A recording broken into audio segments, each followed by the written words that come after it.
Based on the popular children's book of the same name, the new musical, Tuck Everlasting, is coming to Broadway. We're here at New 42nd Street Studios to get a peek. So for people who don't know this story, people who don't know Tuck Everlasting, what the tuck is it? Well, there was water in a spring, and this little girl comes across this family that's been hiding in her wood for over 100 years. And the secret is, if you drink this water, you live forever. She's sort of faced with this decision of whether or not to join them in this immortal life or to go back and live out her mortal life with her family and her little town. How does it feel when you've been working on a show for seemingly forever, and then it's finally happening? You know, it's incredible. We started this probably 6 years ago when it was just a table read. We got to be where we are because people saw the musical, realized how beautiful it was, and it's affected them. The amazing thing about bringing it to the stage is that you get to put these big questions in the sort of mouth of an 11-year-old kid who asks them, and suddenly it becomes something new. She's amazing, too. It's very joyful and very, very life-affirming.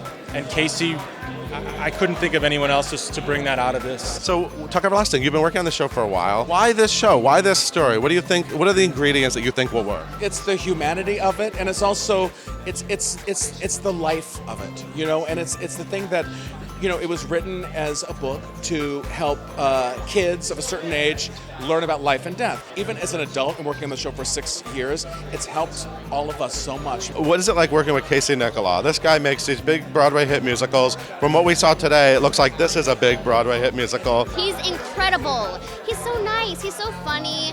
And he's helping me become a better actress in so many ways. He just teaches me so much. Yeah, everything I hear people working on this show, it sounds like everyone's crying every day in rehearsal. You're getting teary right now. I kind of am. It's that weird sort of like uplifting, you feel better afterwards cry, as opposed to like some dark piece where you leave and you're like, oh, I don't know how I feel right now.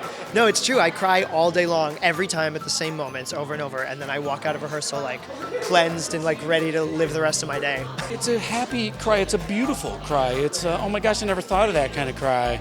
And I felt like that once in my life too, kind of cry. So are you directing a Broadway musical or running a group therapy session? Kind of both.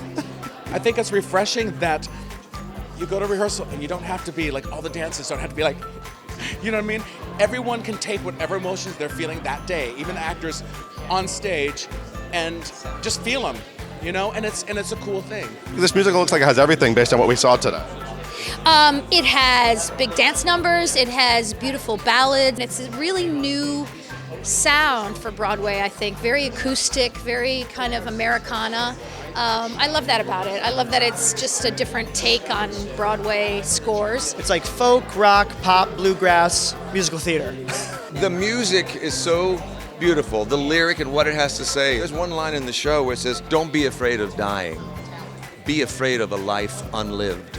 And I heard that in rehearsal, I went, well, yeah, I can work on that right now, you know? I mean, the choreography alone, the set and the lights, it's mind-blowing. It is the kind of musical you go and you say to your friend, I gotta see it again, you gotta come with me.